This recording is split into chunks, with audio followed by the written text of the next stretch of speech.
우리를 떠나지도 않으시며 버리지도 아니하시리라 스스로 약속하시고 그 영원한 언약을 홀로 이루어 가시는 신실하신 우리의 아버지 하나님, 매일 매순간 눈동자같이 지켜 보호하여 주시며 그렇게 함께하여 주시기를 기뻐하시며 여전히 무지하고 연약한 저희를 인도하여 주심을 감사합니다.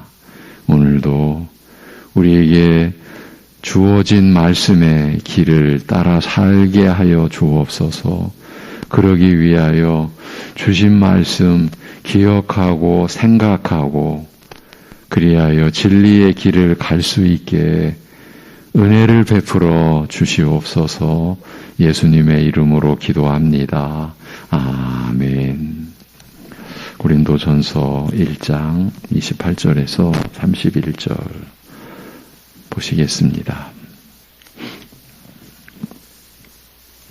고린도전서 1장 28절에서 31절입니다.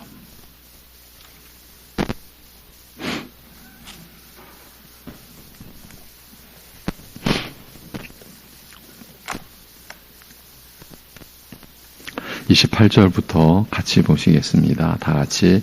하나님께서 세상에 천한 것들과 멸시받는 것들과 없는 것들을 택하사 있는 것들을 폐하려 하시나니 이는 아무 육체도 하나님 앞에서 자랑하지 못하게 하려 하심이라. 너희는 하나님으로부터 나서 그리스도 예수 안에 있고 예수는 하나님으로부터 나와서 우리에게 지혜와 의로움과 거룩함과 구원함이 되셨으니 기록된 바 자랑하는 자는 주 안에서 자랑하라 함과 같게 하려 함이라. 아멘. 네, 며칠 동안 갈라디아서를 보고 고린도전서로 다시 돌아온 어제는 고린도전서 1장 중후반부의 요점을 정리해서 말씀드렸습니다. 하나님께서 세상의 천한 것들과 멸시받는 것들과 없는 것들을 택하사 있는 것들을 폐하려 하시나니 이는 아무 육체도 하나님 앞에서 자랑하지 못하게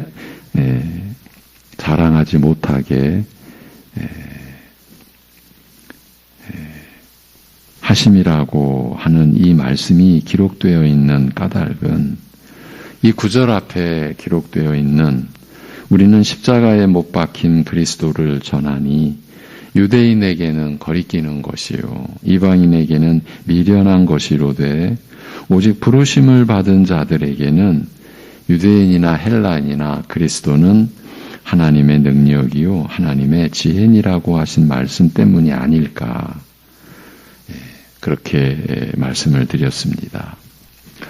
십자가에 못 박힌 그리스도가 유대인에게는 거리끼는 것, 그 자신들을 걸려 넘어지게 하는 장애물에 불과하고 이방인에게는 미련한 것인데 그렇게들 여기고 그렇게들 판단하고 있는데 오직 부르심을 받은 자들에게는 자신들을 구원하는 하나님의 능력이요 하나님의 지혜가 된다고 하니까 그렇다면 부르심을 받은 자들은 도대체 어떤 사람들이냐는 의문이 일어나는 것은 자연스러운 일이 아니겠습니까? 이들이 얼마나 특별한 부류의 사람들이면 유대인, 이방인 할 것 없이 세상 거의 모든 사람들에게 배척받고 버림받는 그리스도의 십자가가 이들에게만 유독 하나님의 능력이요 하나님의 지혜가 되겠냐는 말입니다. 얼마나 다르고 특별하면 이런 얘기죠. 그런데 이 의문에 대하여 사도 바울은 너무나 뜻밖이라고 할 수 있는 진술을 합니다. 물론 이것은 전적으로 하나님의 뜻입니다. 너무나 심오하면서도 기이한 말씀이라고도 했습니다. 오죽하면 제가 오늘날 교회가 이와 같은 말씀을 수용할 수 있을까요? 이렇게 여쭙기도 했습니다. 무슨 의미인지 짐작들을 하실 것입니다. 하나님께서 세상에 미련한 것들을 택하사 지혜 있는 자들을 부끄럽게 하려 하시고 세상에 약한 것들을 택하사 강한 것들을 부끄럽게 하려 하시며 하나님께서 세상에 천한 것들과 멸시받는 것들과 없는 것들을 택하사 있는 것들을 폐하려 하시나니 이는 아무 육체도 하나님 앞에서 자랑하지 못하게 하려 하심이라는 것이에요. 하나님께서 세상에 천한 것들과 멸시받는 것들과 없는 것들을 택하신다는 말씀이 아닙니까? 그러니까 바로 이런 점에서 부르심을 받은 자들은 특별한 부류의 사람들이라는 말입니다. 그런데 이게 얼마나 놀라운 사실입니까? 이 단지 의외라고 생각할 수가 없을 정도로 그 의외의 폭이 너무 넓고 크지 않습니까? 생각해 보십시오. 하나님의 부르심을 받은 자들이란 이 한 가지 특성만 고려한다고 해도 이 사실에 관심을 갖는 사람들이라면 그 부르심을 받은 자들이 일반 사람들일 수는 없다고 어떤 면에서든지 남다르고 특별한 사람들이지 않겠냐고 생각하지 않겠습니까? 그리고 어떤 면에서 부르심을 받는 일인가 하면 멸망당하느냐 구원받느냐 하는 면 그런 차원에서 일어난 부르심인데 그런 차원에서 나타난 부르심인데 그렇다면 그 부르심을 받아 구원받는 자들이라면 어떤 점에서라도 부르심을 받지 못한 사람들과 달라야 하지 않겠냐는 것이 사람으로서 할 수 있는 보통 생각이요. 어쩌면 유일한 판단이 아니겠습니까? 그런데 보신 바대로 바울 사도가 밝혀놓은 하나님의 뜻은 이 사람의 지혜를 초월한 것이요. 이 세상의 지혜로는 수용할 수 없는 내용입니다. 우리로서는 하늘의 하나님의 지혜의 차원이라고 할 수밖에 없는 고작 우리로서는 그렇게 고백할 수밖에 없는 그 누구도 감당할 수 없는 말씀입니다.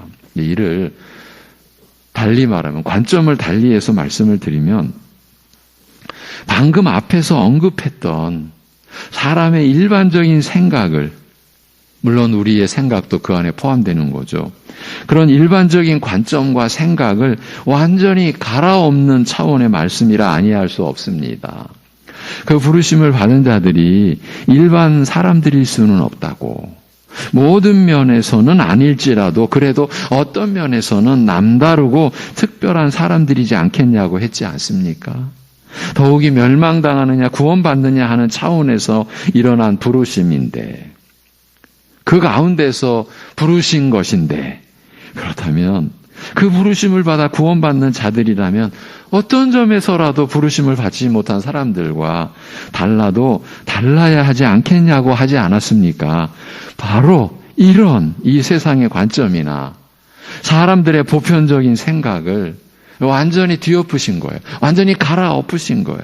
왜냐하면 부르심을 받은 자들이 어떤 면에서든지 남다르고 특별한 사람들이어야 하지 않느냐는 것은 우리의 일반적인 이런 생각은 어쨌든 부르심을 받지 못한 사람들에 비해 모든 면에서는 아니라 하더라도 어떤 면에서는 더 나아야 하고 우수해야 하고 더 있는 자 같아야 하지 않겠느냐. 그래야 부르심을 받을 만하다고 할 수 있지 않겠냐는 그런 뜻이기 때문입니다. 그런데 하나님께서는 세상의 천한 것들과 멸시받는 것들과 결정적으로 없는 것들을 택하신다는 것이니 그래서 부르심을 받는 자들이 남다르다고 특별하다고 하면 이런 점에서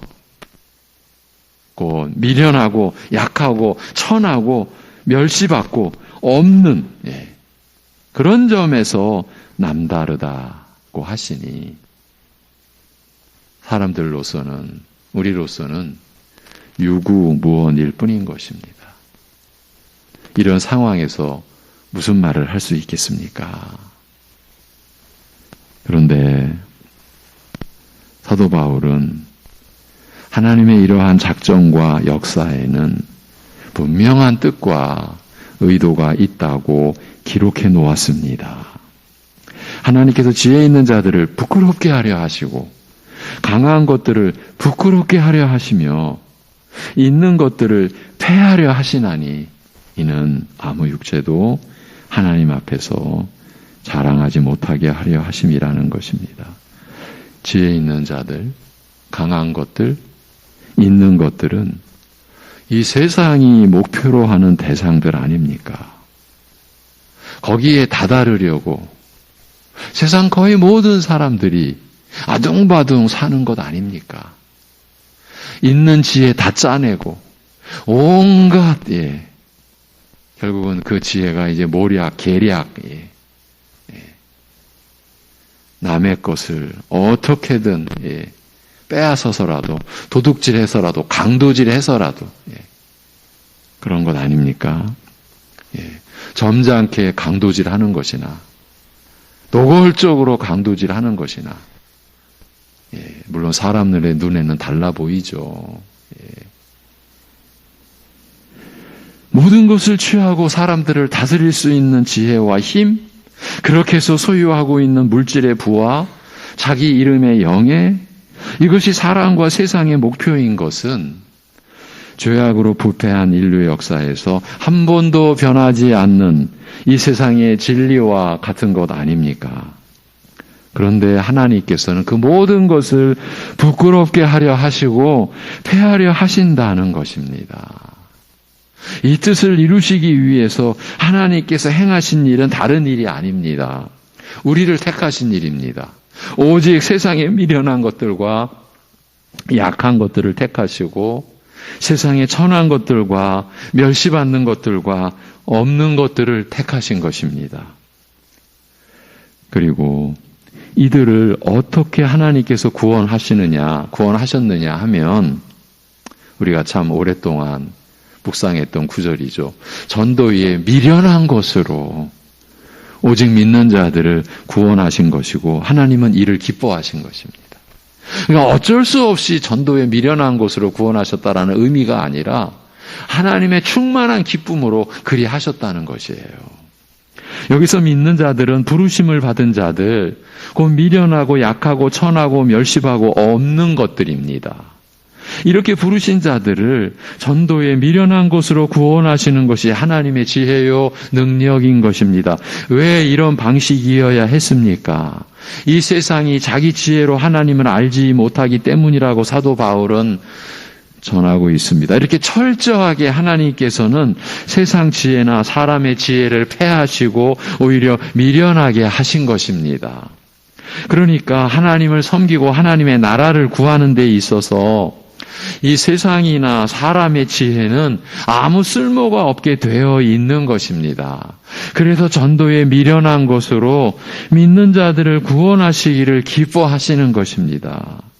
이것을 앞에서 바울 사도는 그리스도께서 나를 보내심은 오직 복음을 전하게 하려 하심이로되 말의 지혜로 하지 아니함은 그리스도의 십자가가 헛되지 않게 하려 함이라고 앞서서 진술해 놓았습니다. 우리가 지금 오랫동안 이제 보고 있는 이 모든 내용의 시작이 되는 그 진술이요 고백입니다. 내가 그리스도의 십자가가 헛되게 되게 하는 일은 할 수 없다. 해서는 안 된다. 오고 오는 모든 시대의 교회는 이것을 알아야 한다. 그 얘기를 앞서 해놓았습니다. 자신의 말의 지혜로 전도에 미련한 것을 가리거나 덮거나 할 수 없다라는 뜻을 밝힌 것입니다. 왜 전도가 미련한 것이냐? 얼마든지 지혜로운 방식이 있을 수 있는데 그렇게 해서는 안 된다는 그 말입니다. 그래서 뒤에 사도는 왜냐하면 하나님의 어리석음이 사람보다 지혜롭고 하나님의 약하심이 사람보다 강하기 때문이라는 설명을 덧붙여 놓았던 것입니다. 사람이 아무리 자신의 지혜를 사용해서 스스로 무언가 탁월한 작품을 내어놓아도 하나님의 어리석음조차 넘어설 수 없는 것이라는 말입니다. 하나님의 어리석음에 미치지도 못하는 것이다. 그 얘기입니다. 아무리 세상 지혜를 가져다 재주를 부리고 온갖 말의 지혜를 사용해서 복음을 전한다 해도 결국은 아무 쓸모없는 일을 벌인 것에 불과하다는 그 뜻입니다. 자신들로서는 지혜롭게 뭔가를 벌이니 보이는 면에서는, 드러나는 면에서는 뭔가 있을 것 같고 뭔가 될 것 같은데 빈 수레가 요란하다는 옛말을 입증해낼 뿐이라는 말입니다. 남는 게 없다라는 거예요. 열매가 없다라는 거예요. 이와 같은 말씀을 받으면서 우리는 어떤 생각을 해야 하겠습니까? 우리 믿는 자들은 자신의 지혜를 사용해서는 안 된다, 자신의 능력을 행사해서는 안 된다라는 생각을 분명하게 정리해 놓아야 하지 않겠습니까? 어떤 면에서든지 자신의 지혜나 능력을 구사해 보겠다라고 하는 것은 하나님의 이러한 뜻을 거스르는 것이고요. 지금 하나님의 뜻이 어디까지 미치는 그런 뜻입니까? 우리의 구원의 출발, 그 선택의 역사, 섭리에까지 지금 미친 거예요. 여러분, 오늘 우리가 보고 있는 고린도전서 1장의 말씀이 우리를 택하신 하나님의 그 섭리죠. 우리로서는 이해할 수 없는, 그러나 분명한 것은 우리의 모든 시작은, 우리의 믿음과 구원과 영생의 모든 시작은 하나님의 선택에서 시작됩니다. 비롯되는 거예요. 근데 제가 이번 주 우리 구역공과 시간에, 주일 저녁 예배 후에 구역공과를 나누는 구역장님들과 그 시간에 제가 한번 짚어드렸어요. 희한할 정도로 이 시대에 우리는, 이 교인들은 하나님의 선택에 대해서 너무나 연약하다. 그 말씀의 지식조차, 이거는요, 이 시대의 교회가 책임을 져야 될 문제입니다. 창세기가, 성경 구약, 신구약 66권의 시작인 창세기가 여러분 다 아시는 대로 시작의 책입니다. 세상을 여는 기록으로부터 시작이 됩니다. 그런데 또 하나의 제목이 붙어 있습니다. 창세기는 선택의 책입니다. 창세기 12장까지가 인류의 역사, 보편 역사, 원 역사, 그 역사가 오늘까지 진행되는 인류의 역사, 아담 이후에 죄인된 인류의 역사. 근데 창세기 12장부터 요한계시록 22장, 신약 마지막 권까지 하나님 나라의 역사가 이제 기록이 되었습니다. 그것이 아브라함을 택하신, 그 아브라함이 어디서 택함을 받았습니까? 홍수의 심판으로 완전히 멸절을 당해야만 한, 사실은 멸절은 에덴에서부터 그렇게 당했어야만 했는데 하나님께서는 궁극적으로 살리시려고 인류를 보존케 하셨고 번성케 하셨지만 홍수의 심판을 내리지 않으실 수가 없었고, 그럼에도 또 노아의 일족으로 8명으로 인류를 번성케 했으나 번성케 한 인간은 곧 바벨을 세우고 쌓고, 바벨 성을, 언어가 하나였던 그때 하늘까지 높이 올라가서 우리가 하나님과 대하자, 우리 아이들 말로 말하면 하나님과 맞짱 뜨자, 그런 가운데서 하나님이 한 사람을 부르십니다. 택하십니다. 그러면 그라고 해서 달랐기 때문이었겠습니까? 오늘 우리의 주제입니다. 달라도 달라야 했고 특별해도 특별해야 했습니까? 아닙니다. 그도 여전히 우상 숭배자요, 죄인에 불과했고 바벨 성 그 안에 있는 타락하고 여전히 멸절받아야 될 인류의 중에 한 사람에 불과했습니다. 그런데 그를 택하여, 그가 아브라함입니다. 믿음의 조상 아브라함. 이런 하나님의 말씀에 왜 이 시대의 교회는 그렇게 약한지 이유가 있을 것입니다. 그 이유는 교회 안에, 교회가 짊어져야 할 책임, 그 안의 내용입니다. 몇십 년 신앙생활 했는데 선택이라는 개념조차 없는 그런 말을 못 들어봤습니다. 제 앞에서 그렇게 고백하시면서 펑펑 우신 분도 계십니다. 그러니까 그런 의미죠. 그렇게 중요한 것을 왜 몰랐을까요? 왜 못 들었을까요? 예. 그분이 울음을 그치기까지 한참을 기다렸습니다. 기다리는 제 마음은 너무나 복잡했습니다. 어떻게 해야 되지? 어떻게 된 일이지? 아니, 시작의 말씀인데, 창조와 선택은. 그런데 그것이 비어 있는 거예요.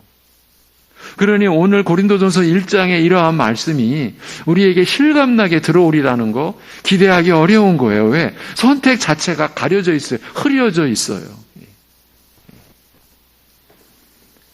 그러니까 다시 이제 우리가 나누는 말씀의 그 볼 흐름으로 돌아와서 우리 믿는 자들은 자신의 지혜, 자신의 능력 이것을 나타내서는 안 된다라는 점을 확실히 하고 가야 됩니다. 어떤 면에서든지 자신의 지혜나 능력을 구사해 보겠다라고 하는 것은 하나님의 뜻을 거스르는 것이에요. 이 뜻이 선택에까지 미친 내용이라고 하는 점에도 제가 좀 오늘 부연 설명을 해드렸고요. 하나님의 뜻을 거스리는 것이고 하나님을 대적하는 위치에 서겠다는 것입니다. 물론 우리가 아무 생각도 하지 않고 어떤 노력도 하지 않아야 한다는 그런 말은 아니죠. 여러분도 그건 아시죠? 절대 그런 의미는 아닙니다.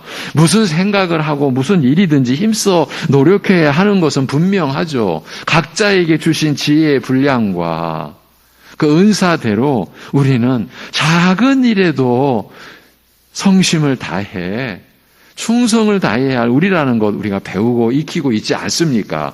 그러니 그 충성한다는 것은 생각한다는 거고 하나님의 뜻을 생각한다는 것이고 어떻게 해야 세상과 구별된 하나님의 선하시고 기뻐하시고 그 온전하시는 뜻이 무엇인지를 우리가 생각하고 그 뜻을 따르기 위하여 노력하는 것이 힘써 하는 것인데 어찌 생각도 말라 노력도 말라 그렇게 갈 수가 있겠습니까? 그런 건 아닌데 우리의 그런 생각과 그 노력이 주님의 지혜와 능력을 앞질러 가서는 안 된다는 말입니다. 한마디로 자신을 의지해서는 자신을 중심에 놓아서는 안 된다는 그 뜻입니다. 자신의 지혜나 능력을 다른 이들과 비교하면서 자랑하거나 나타내거나 해서는 안 되는 것입니다.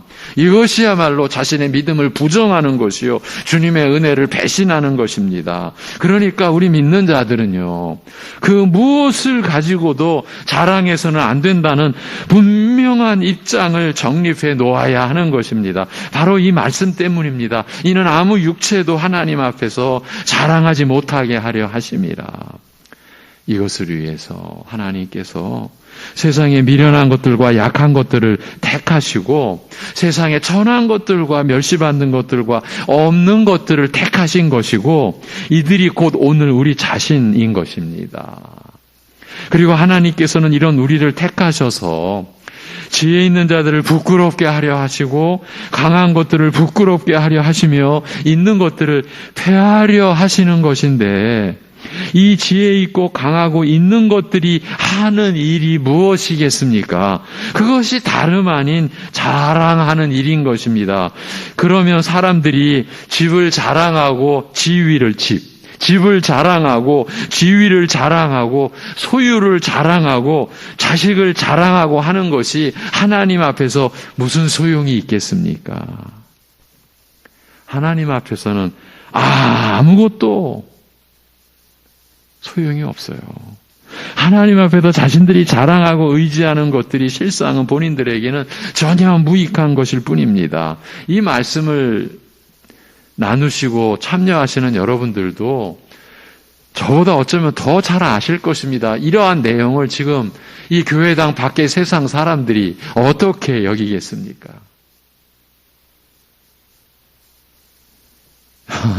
그냥 헛소리죠. 세상 사람들의 입장에서는. 그냥 종교 놀이하는, 종교 노름으로 살아가는 그저 모든 일에 자신도 없고 그래서 그 종교, 자기네들이 만들어낸 신에 자기의 모든 것을 의지하는 그 미련하고 연약한 사람들이나 하는 그런 종교 노름에 그냥 헛소리지. 그렇죠? 그러나 정작 두려운 것은 교회 안에 이런 말씀을 이렇게 여길 수 있는 사람들이 있다라는 게 두려운 거예요. 예. 그래서 하나님께서는요, 아무 육체도 하나님 앞에서 자랑하지 못하게 하려 하시는 것입니다. 왜? 자신들이 자랑하고 의지하는 것들이 실상은 본인들에게는 전혀 무익한 것들, 전혀, 오히려 하나님께서 폐하려 하시는 것에 불과한 것이기 때문이에요. 하나님께서 왜 이렇게 하시겠습니까? 그것은 사람으로서는 자랑할 것이 단 하나, 이 한 가지 뿐이기 때문입니다. 그것이 바로 그리스도의 십자가입니다. 십자가에 못 박히신 그리스도만이 이 세상에서 모든 사람들이 자랑하고 의지해야 할 것입니다. 이 단 하나입니다. 그래서 사람의 모든 자랑을 못하게, 그래서 그 자랑하는 것을 부끄럽게 하시고 아예 폐하시려고 하시는 것입니다. 그런데 우리 믿는 자들이 그리스도의 십자가 외에 다른 것을 의지하고 자랑하고 있으면 어떻게 되겠습니까? 하나님께서 그것을 폐하실 것이라는 생각이 안 드십니까?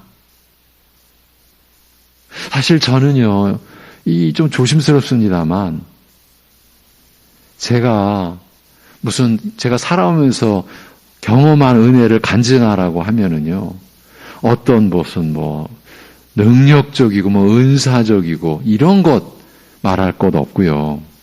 방금 지금 내가 자랑했던 것들, 폐하시는 하나님의 섭리를 때로는 무서울 정도로 경험한 것은 말씀드릴 수 있어요. 어느 정도는요. 그것이 두렵고요. 그런데 결국에는 감사할 뿐인 거죠. 예. 여러분, 죄인이라고 하는 것은요, 하나님 앞에서 교만한 사람이 되었다는 그거예요. 어느 누구도 예외가 없어요. 나는 좀 겸손하고 나름대로 좀 쓸만한 사람인데, 교회 안에서도요, 본인에 대해서 스스로 그렇게 말들을 합니다. 그 중에 저도 포함되었었어요. 내가 얼마나 악하고 교만한지를 아는 것도요, 하나님의 은혜가 아니면은 절대 모릅니다. 죄가, 사망의 권세가, 사탄의 거짓 권세가 그런 면에서는 그렇게 강력합니다. 우리의 평생을 주장해 버려요. 우린 절대로 모릅니다. 우리가 하나님 앞에서 죄인입니다라는 이 고백 한마디, 우리가 우리의 심령 깊은 곳에서 우러나서 하나님 앞에 엎드릴 수 있는 건 완전한, 전적인 하나님의 은혜가 우리에게 임한 그 결과입니다. 여러분, 그랬을 때 우리에게 이제 이어지는 고백이 그리스도로 충분합니다라는 고백이 나오는 거예요. 이것이 바울의 서신서에서 우리 신자의 그 유일한 고백, 최종 고백, 그리스도로 충분합니다라는 신앙이 나오게끔 교리의 말씀을 주신 것이고 하나님의 뜻을 우리에게 밝혀주신 것이에요. 그리스도로 충분합니다. 그리스도가 내게 계시면, 그리스도의 십자가, 그 은혜가 내게 있으면 나는 내게 필요한 전부를 소유한 자가 된 겁니다. 여러분, 우리 신자들의 고백은 이 고백을 더 풍성하고 더 온전하고 더 깊고 충만하게 우리가 지니고 있어야 됩니다. 그리고 이것이 이제 우리의 주위에, 가정과 이웃들에게, 교우들에게, 이 세상에, 그때 이제 하나님의 말씀이 우리에게서 이루어지는 거죠. 너희는 세상의 빛이라. 너희가 세상의 소금이라. 이게 이루어지는 거죠. 여러분, 지금 이러한 역사를 이루시기 위한 하나님의 섭리를 우리가 배우고 있는 겁니다. 십자가에 못 박히신 그리스도만이 이 세상에서 모든 사람들이 자랑하고 의지해야 할 것입니다. 그래서 사람의 모든 자랑을 못하게, 그래서 그 자랑하는 것을 부끄럽게 하시고 아예 패하시려고 하시는 것이에요. 그런데 우리 신자들이 다른 것 의지하고 자랑하고 있으면 어떻게 되겠습니까? 다시 한번 생각해 보십시오. 그러면서 우리가 말씀을 맺겠습니다. 하나님 나라의 교회 안에서 어느 누가 십자가에 못 박히신 그리스도 외에 다른 것을 자랑할 수 있겠습니까? 그런 위치가 있고, 그런 직분이 있고, 그런 일이 있고, 그런 행사가 있겠습니까? 그런 게 있을 수 있겠습니까? 이렇게까지 우리가 고린도전서의 말씀들을 묵상하며 나눠왔습니다. 이거 오늘 처음 하는 거 아니죠? 갈라디아서 보기 전에 우리가 나눴던 내용 또 한번 이렇게 정리해 드린 거죠. 그렇다면 이 말씀이 역사한 우리 심령 안에 열매가 있어야 하지 않겠습니까? 이 말씀의 열매가 우리 안에 반드시 있어야 하리라고 봅니다. 그렇지 않으면요, 여전히 그리스도의 십자가를 헛되게 할 뿐이니까요. 여기서 오늘은 마치겠습니다.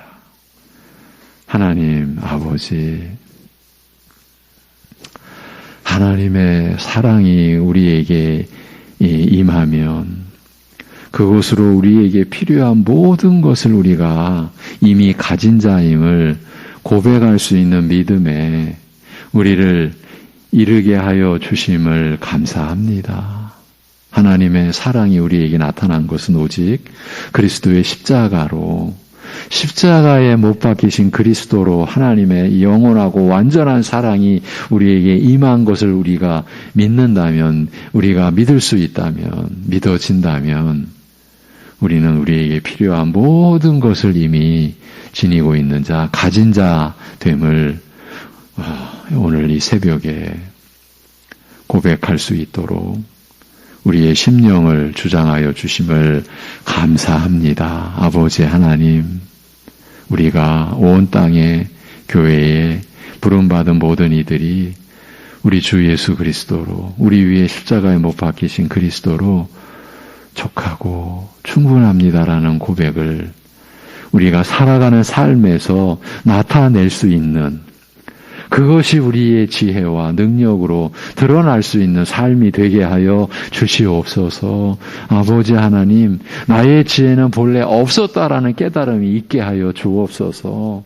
나의 능력이라는 것이 있다면은 지옥 형벌을 쫓아가는 능력일 뿐이고, 하나님의 나라와 하나님을 우리가 찾고 구하는 데 있어서는 그 어떤 지혜도 자랑도 있을 수 없었다라고 하는 이 우리를 향한 진실한 깨달음을 우리가 지니고, 그래서 주 예수 그리스도, 그것도 십자가에 못 박히신 그리스도만을 우리가 붙들고 그것만을 자랑할 수 있는 그러한 신앙으로 우리가 세워지고 그렇게 살아갈 수 있게 우리를 붙드시고 인도하여 주옵소서. 이것이 아버지 하나님의 뜻인 줄을 우리가 깨닫게 되었사오니, 이 깨달음의 은혜를 우리에게 허락하여 주셨사오니, 그러기에 오늘 우리가 어떤 어려운 상황, 참으로 난감하고 막막한 그런 상황에 부딪히더라도 주님을 볼 수 있게 하여 주옵소서. 현실에서는 아무것도 안 보여도 주님을 믿음으로 보게 하여 주옵소서. 우리를 인도하시는 주님을 따르게 하여 주시옵소서. 우리를 따르게 하시는 말씀이 우리에게 주어진 것을 알고 막막할 때 성경책을 붙들게 하여 주옵소서.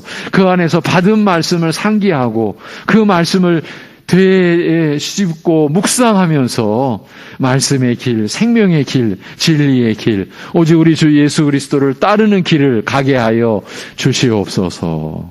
우리 주 예수 그리스도의 이름으로 기도하옵나이다. 아멘.